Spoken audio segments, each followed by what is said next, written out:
In this topic, we will going to discuss Russia's military standoff against Ukraine forced European Union to slap sanction on Russian private military firm. The Russia is actually trying to provoke the Ukraine by sending that 1,75,000 troops in her eastern flank. When through this Russia trying to provoke the Ukraine to attack the Russia. After that, the Russia it would be possible for the Russia to send their troops within the Ukraine and capture the Ukraine. So the Russia is definitely trying to capture the Ukraine, and there are reasons, the historical reasons there are behind it, and we will going to discuss all the reasons. Now we will going to discuss that why the Russia actually wanted to capture the Ukraine in this time of the world, because the world is going through the COVID-19 pandemic. The world is very much busy of finding the everything regarding the COVID-19, the medicines, the other equipments regarding the pandemic. These are the things, the oxygen supply.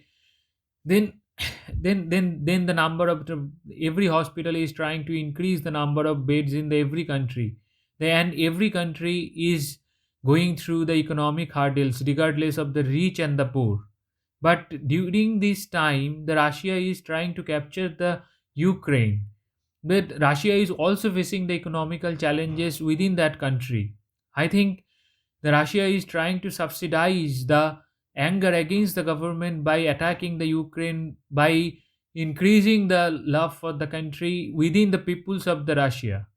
So that is the reasons. Basically, that is the reasons the Russia is trying to provoke the Ukraine to subsidize the fire within the country against the government. And there are also the historical reasons. We will going to discuss this through the questions. And our first question is why European Union is extra cautious of Russian move against Ukraine. There are reasons.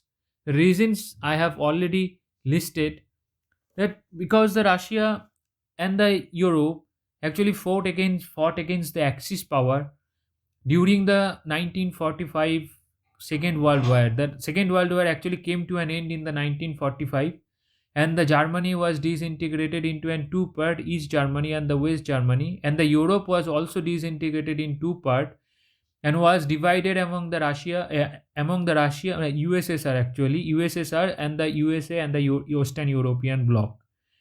The most of the Eastern European country was captured by the USSR at that time. The USSR was ruled by the Stalin. They were not the democratically elected government. They actually were the government actually were the autocratic government, and that autocratic government under the Stalin actually captured so many satellite states, those who were in the eastern flank of the Europe, and they made them, including the Central Asian countries, Kyrgyzstan, Tajikistan, Turkmenistan, Georgia, Armenia, Azerbaijan. These all the countries were under the Soviet blocs.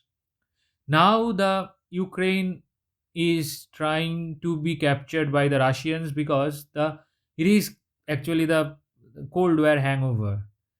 After the Second World War, the Cold War actually started among the USSR and the USA. And this is the Cold War hangover of the Russia. Russia wants to make himself against the positions of the USSR that it actually used to be.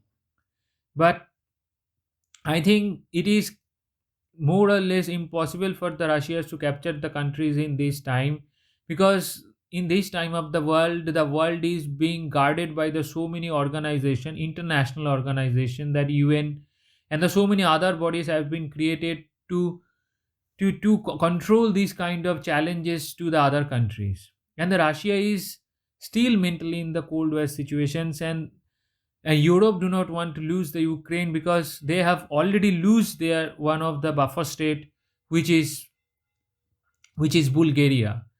The president Lukashenko was actually supported by the Russia, and against the Lukashenko there were so many democratic minded oppositions, and they were disbanded to fought the elections in Bulgaria, and that was done by the Bulgarian government and the Russian influence, and the Lukashenko became the president, and they went to the Russian clutches. So Eastern Europe already lost a state to the Russia, and because of that they do not want to lose the Ukraine, because Ukraine is one of the buffer state among the Western Europe and the Russia.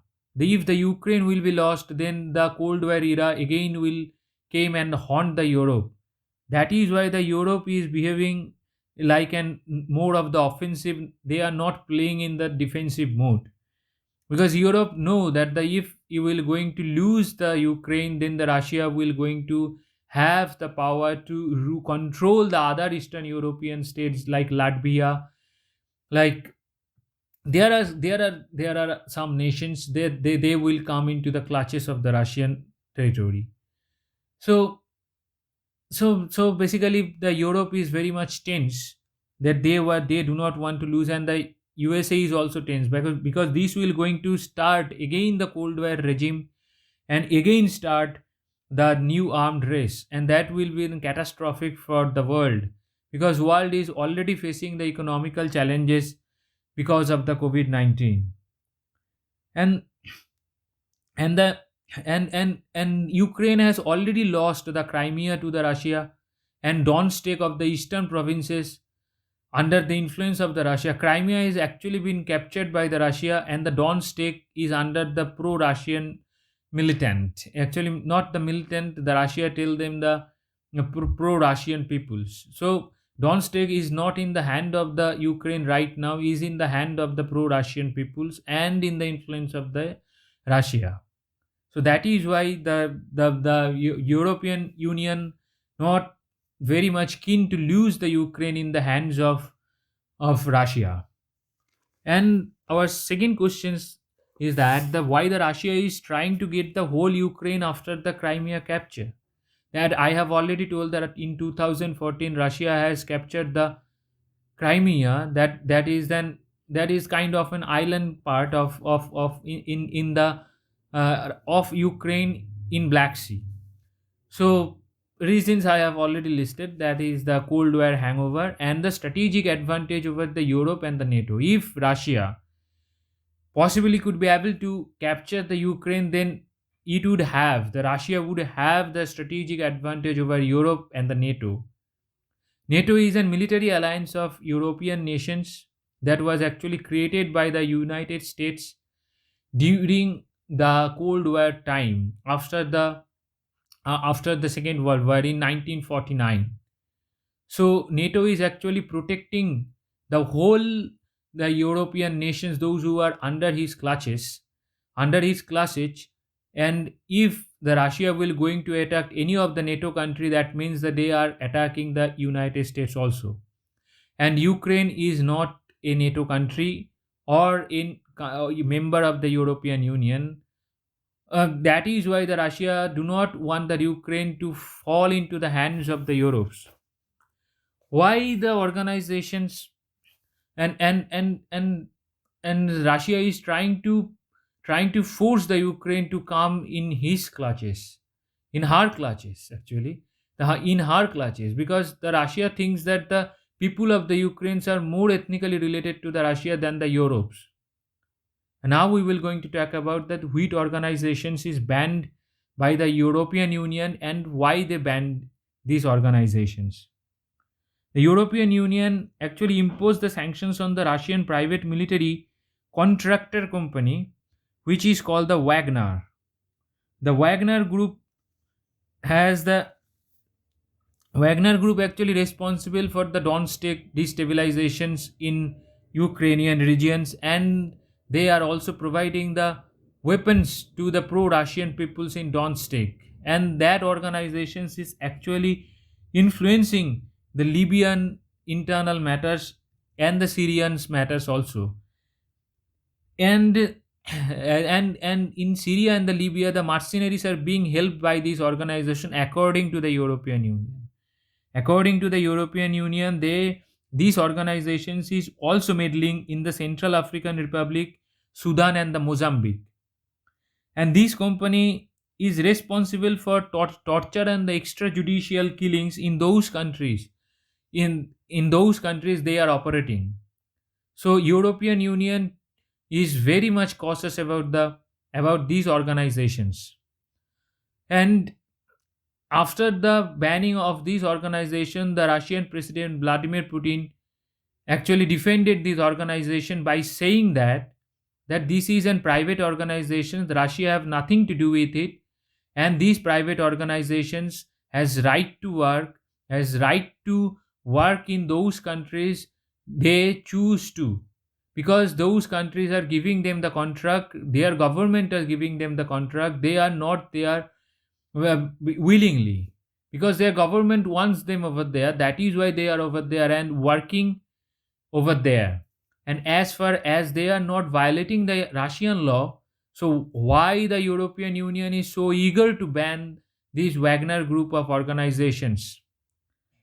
But but the European Union, as I say, the European Union is very much cautious about about these organizations and the Russian move against the Ukraine. The Ukraine is a very simplistic country. It is a very peaceful country. Russia is claiming that because Russia thinks the Ukraine is theirs. Actually, it was theirs during the Second World War and during the Cold War period. Russia have so many assets in Ukraine, and those assets they wants them back. Actually, after the dismantle of the Soviet Union, the Russia actually actually these are the assets actually went to the Ukraine, and the Russia losses in billions. So they wants them back. They wants that country to pay for their losses they actually have during after the Cold War. Now we have came to an questions actually. We will going to end these discussions by saying the questions is that the how many countries are there in the European Union? The options are 20, 25, 27, and 31. You can give me an answer by sending me an email, the email address I have already given, and or by you can commenting on our comments. Thank you very much.